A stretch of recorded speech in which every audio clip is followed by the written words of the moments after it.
I'm going to do a little introduction for Robert and Paige. You could do Lori. I'll do Robert, and then I can share my screen. I have the presentation that you shared that we made already pulled up. Okay. All right. Okay. Oh, and we might have a few more people popping in. Just so you all know, we did invite some of our local champions, elected officials from their towns, so they might pop in if they have availability. Okay. So welcome everyone. We're so excited today to be able to share what we're calling a case study. So we reached out to Robert McKeon, Town of Red Hook supervisor, and Lori Husted, who is the chair of their CAC and Climate Smart task force. The idea here is to tap a community that's done a lot in terms of climate change work and learn from them, hear how they did it. And we thank them very much for spending this time with us and making themselves available to be peppered with your questions on how they did it and how they are doing it and continue to do so. So Robert, as supervisor, has proved his leadership in the Hudson Valley sustainability realm. Red Hook was one of the first towns to become a clean energy community and a bronze certified climate smart community. Red Hook has also led with its groundbreaking community solar array with SunCommon, providing solar energy for 270 homes and all the municipal buildings. Red Hook has also done community choice aggregation in cooperation with 6 other Hudson Valley municipalities, is looking towards microgrids in the future. And I think also installing level 3 electric vehicle chargers, perhaps even purchasing, I heard on the street from Denny Calais that you might be purchasing a Ford F-150 Lightning for your building inspector. So that's really exciting. Robert, his wife, and their children live on a 500-acre farm where they raise grass-fed beef, goats, llamas, and horses. And Robert actually entered the municipal scene with an innovative action in 2003 when he spearheaded a public referendum to create a real estate transfer fee to be able to fund the purchase of farms development rights.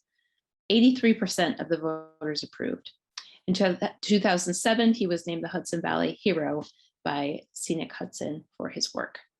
Over 35 properties and 4,000 acres of preserved farmland now join other open space easements in Red Hook. Great, so I will introduce Lori. So Lori Husted is chair of the Town of Red Hook's Conservation Advisory Council and is also their Climate Smart Task Force Coordinator and serves on the Red Hook Energy Committee. And as if that weren't enough, for her day job, Lori is the Chief Sustainability Officer for Bard College. She runs the Bard Office of Sustainability, which grows the college's environmental, social, and economic capital while operating within the limits of the ecosystem. She's been working on sustainability at Bard for 18 years. Lori is also an avid volunteer for Citizens Climate Lobby, and you can often see her tabling at public events with her mom, fellow CCL volunteer. Lori lives in Red Hook with her husband and has 2 young adult children. So we really welcome you both, and please take it away with your presentation. All right. So yeah, Paige, I'm going to share my screen. That's okay. Yep, go ahead.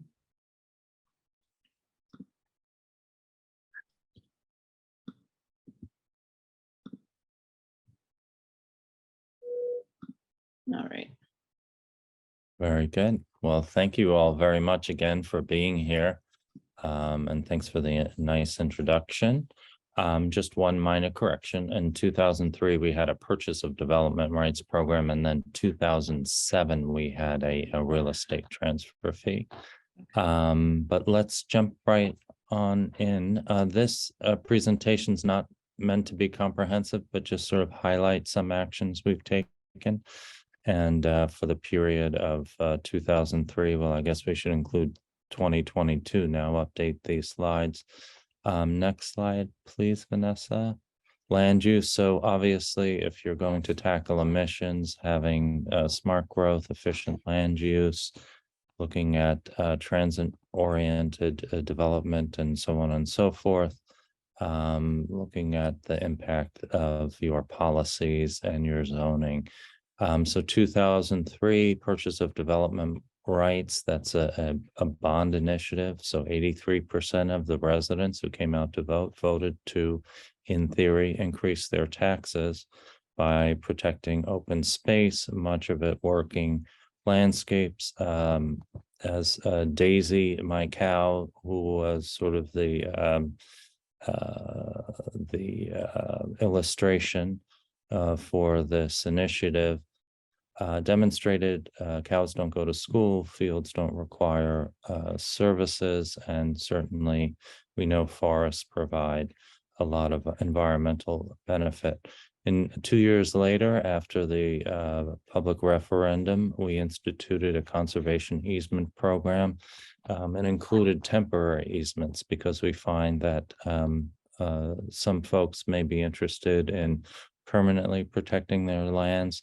Some may be interested in doing it for some time until they have greater clarity what they'd like to do with their family and the next generation. 2007 was the real estate transfer fee mandatory public referendum. I'm happy to say Gardner and New Paltz have just had theirs approved as well this year in 2022. 2011 was sort of a groundbreaking centers and green space development plan for us, which had many tools, zoning, including incentive zoning. So what many municipalities do is they identify, and we can go to the next slide, Vanessa, as I talk. They identify where they want to protect. And if you look at those dark green areas, that is our agricultural business district. Oftentimes they forget to figure out where they would like development and what that should look like. And if you look down just south of the village of Red Hook there, you'll see some multicolored areas, and that's where we provide incentives for developers to have greater density. We take those incentive zoning fees, we add it to our real estate transfer fees, if you will, and we can protect more and more landscape throughout our community. So once again, part of smart growth is knowing, as we like to say, the 3 areas where you want to discourage development. And then if you look at that lighter color green, where you will allow development. And then the third more difficult question, where you want to encourage development. Next slide, please. Renewable and energy conservation. So we started back in 2009, we had an energy committee that I formed when I was on the town council. We had a demonstration project of PV on top of town hall. And we have since put a large system on top of town hall as well. In 2010, Lori Husted, who joins you this morning, had a wonderful campaign called the 10% Challenge. The idea being that we would, as a community, learn about the techniques that we could employ to lower our emissions by 10% within 10 years. I think that's right, Lori, right? 10 years we had to get it down 10%. Okay, good. Some of us reached that level and then some. Climate action plan, a couple-year initiative. We have, well, now it's a 10-year-old document, so we should take a look at maybe updating that. Climate action plan was adopted by the town. Solarize campaign, another thing Lori was very instrumental in. An initiative to, if you're not familiar with solarize or energize campaigns, what municipalities do is they work to do some of the heavy lifting for residents and small businesses by investigating some of the trusted vendors and getting a discount for for a project period. Okay, next slide. There's Town Hall. Looks a lot better now with the new parking lot, but nonetheless, there's our solar install that's been there for quite some time. Our solar now on Town Hall does about 2/3 of our needs, but you'll hear about later how we actually produce more energy on our municipal buildings than we consume. Okay, next page. Okay. Some more recent initiatives that we've taken. Back in 2017, we had our first EV charging stations, more in 2018. We built community solar, or one of the things that I ran on as a candidate for this office back in 2015 was to bring to fruition one of the recommendations of the Climate Action Plan, which is to build a 2-megawatt system in the community. After quite a bit of work, in 2017, we were all set to go ahead with construction, and that's when the tariffs were levied on the solar panels in China. And so NYSERDA stepped up, fortunately, and increased their subsidization, and so we were able to get it constructed. In fact, on December 31st, 2019, the switch was flipped. It's about 270 to 280 households, plus all the municipal buildings for both villages and the town that aren't currently served with solar. That same year, we retrofit our town hall, insulation, air source heat pumps, LED lights, community choice aggregation. So we joined with other municipalities and a contractor to help us do a bulk buy of energy supply. If you're not familiar with CCA, it's a way to bring to fruition the goals of the PSC. Back in the late 90s. They wanted to separate out supply versus demand with energy. And so they deregulated the utilities. Unfortunately, what they didn't give us was any ability to get a good price. So with state enabling legislation about 7 or 8 years ago, and the ability to go out and to procure clean energy, and that's the only option our municipality chose, was 100% renewable. We were able to get a very good price, and as it turns out, with the volatility in the market, we saved our residents quite a bit of money. Unfortunately, that energy supply company was booted out of the system. They weren't able to continue after a year because of financial reasons, but we're looking at CCA 2.0 right now. We've purchased from our utilities, from Central Hudson, the street lights, converted them to LEDs. If you're not familiar with your rental fees from the utilities, take a look. You'll find that you can save quite a bit of money by acquiring your own lights and transitioning them over. So we're also tackling some fleets. We had a contract to get electric vans. Unfortunately, due to supply chain, that contract was not fulfilled. We are going out again for those electric vans. We have, as rumor has it, we have just procured a Ford F-150 bi-directional charging, right? Pickup truck for our building and our rec department. So that's another initiative that's underway. We have a fast charger that is being installed as we speak. And so we hope to have that up and running in the next few weeks. That's a level 3 charger. Right here at Town Hall. We have 8 stations right now, or 8 ports right now. We'll have 10 right here at Town Hall. We have some in the village of Red Hook, some in the village of Tivoli, and at Bard, at our local CVS. So we now have more charging stations than we do gas stations in the community. So those are some of the things that we've done. I'd say leave some time for next steps if you have questions. Oh, there we go. There's the groundbreaking for the solar field. There they are installing it. Snow is already on the ground. There's a little celebration after we just had it up and running. That's what it looks like. That's our beauty shot with the mountains in the background. CDG, these are some of the programs that I've mentioned already. If you'd like to take a look and get more information on those websites. And what's next? Yeah, so we'll talk about what's next maybe during the Q&A.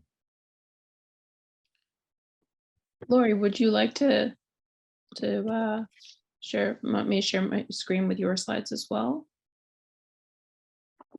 They're sort of just background material. I didn't have sort of a formal, I mean, I can roll through them if that is Sure. useful.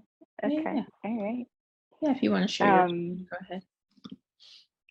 Or let me know if you want me to pull them up on my screen. Let me see.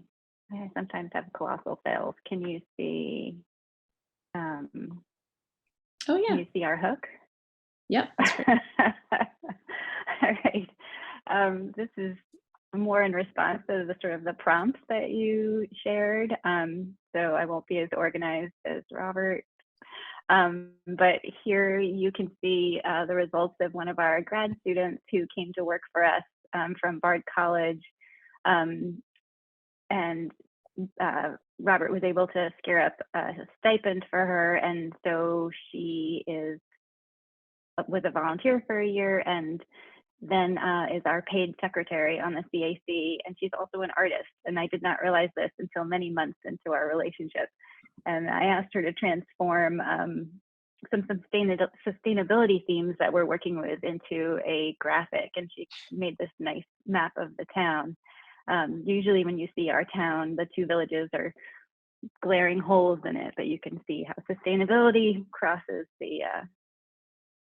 across the community in these 15 dimensions. We can talk more about that, but so I think one of the things that you had asked was sort of how, how do you get there from here? And I think an important thing for us is our community partnerships. You can see the Solarized Northern Duchess photo on the top. When we first decided to take on a campaign, it could have been just Solarized Red Hook, but that didn't seem like the best use of all of our time. And so we put out a call to communities in Northern Duchess and said, who wants to be part of a regional effort to convert homeowners to solar through this framework that we have been provided from the, I guess it was, my gosh, I don't even remember, NYSERDA. And these are the communities that stepped forward, and using Bard students again, they made an art project representing Northern Duchess and the communities. So that was very effective. In terms of results, I believe the county executive claims credit for us getting 65 solar conversions over that 6-month period. And the nice thing about those campaigns is there's a beginning and an end, right? So things don't drag out. So it's a good, effective way. Something we learned from that campaign is like do a start and an end, and give people a real reason to make a decision. Other in terms of partnerships, you can see at the bottom there, a couple weekends ago, we had a ribbon cutting for an art box at our community center with the sustainability committee. And there's just a cross section of our community there. And anytime you want to do something for climate or community or sustainability, it really helps to have partners at the other end of the cell phone. And so we have the Center for Civic Engagement at Bard here, the director of the community center who does such amazing things, the director of the library. And the other image was ribbon cutting at the trails, Town Trails Committee, working with Winnicke, getting us towards, you know, stretching a trail that might eventually go from the village of Red Hook to Bard College, and then on to the, already goes on to the village of Tivoli, and sort of making these physical connections that are so important to make. And I believe that's our supervisor on the other end of the scissors there. Another sort of question you talked about was how do you get the work done? And one of the things I think we found is meeting people where they are. On the far left is something that maybe we would not have, a pathway we would have not gone down for climate, but we had a new person in our community doing the selfie there, Paul, who is super interested in heat pumps and the impacts of refrigerants on climate. And so sort of a cutting edge concept really with these certification programs and sort of getting those incorporated into them is like what's happening with your refrigerators and your air conditioning units and the refrigerants that are inside them. And these folks took it upon themselves to get certified by the EPA to recover them. And so this is our town recycle yard, and they've started a whole process to go through, I think by now they've gone through maybe 50 appliances and pulled out the gases that if otherwise released would have a massive impact on the climate. I think many of us are familiar with drawdown and how refrigerants are a real solution, recovering refrigerants are a real solution, and that this is a real problem in our communities is what happens to these things. Are they left on the roadside and such? So we're grateful to the town, to Robert for giving us physical space at the recycle yard, and then these volunteers who got the skills and kind of on a Saturday meet and take things apart. It's sort of similar. We have a couple folks that like to give advice, and so we let them have an advice booth at an existing event in our community. So that's always nice. Climate advice is free. And then Repair Cafe at that same community center because of those relationships, right? Trying to keep things out of the landfill, getting them repaired, and putting calls out to the community for who wants to fix things and making new relationships in that way. BARD is very much a part of Red Hook and the region, and because it is my job as well, it's really fun to be able to leverage the connections, whether it's you know, a water sampling project or going out and doing gleaning of apples so that they can feed the hungry, literally just figuring out how to bike around our community. And then on the bottom, we have a project. I know you all are going to the hydro plant that's existing. We are trying to build a hydro plant in Red Hook, and thanks again to the town, we have enabling legislation that lets you do this at a town level. This project happens to be a federal project, so it's a whole different can of worms. But hopefully you'll see micro hydropower in Red Hook very soon, leading the way for other people to follow where it's appropriate. We also are open to all to come see our green infrastructure. What you're seeing in the overhead is a permeable parking lot, permeable asphalt, slowing down the water, cleaning it up before it goes into the constructed wetland on the right, and then on into the Saltkill, which is the college's drinking water supply. And again, using those volunteers, those BARD students, on a cold winter's day to help move e-waste around, which is another solution our community needs. And so trying to figure out how to make it easier for folks to do that. What do I have here? What did I? Okay, right. I showed those 15 themes at the top of the slides. We sort of have kind of listening to the community over these years. We think we are these things at our heart. We're a farming, artistic, educational, and nature-based community. And so when we have opportunities to leverage existing events, as I mentioned before, like our Hard Scrabble Parade, you know, we have some successful things. I don't think the Energize Your Home superhero is the best, But I think the little house was very popular in the parade, handing out signs for how people can upgrade. I couldn't find the actual photo, but it was running around. And then, Robert, there on the left with the Tivoli Street Painting Festival. There's always a solar or renewable or climate theme to the chalk work. So, where is it already happening in the community, and where can you make it pop?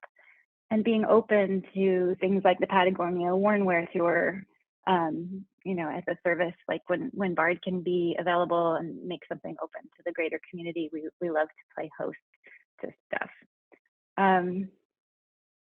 So I think that's all I had for sort of the photographic walk through our community. It was really fun to look back over the decades now and see and remember some of the things we worked on and what we've learned from them going forward.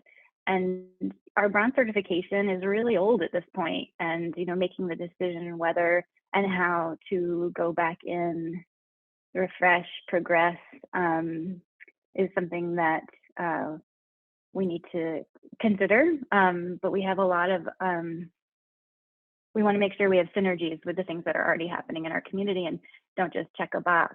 So like when we had to make sure recycling was set up at town hall, right? Like what else is that useful for? What else does that unpack in your community? How are these systems working for your community members, and how can we make them better through a checklist?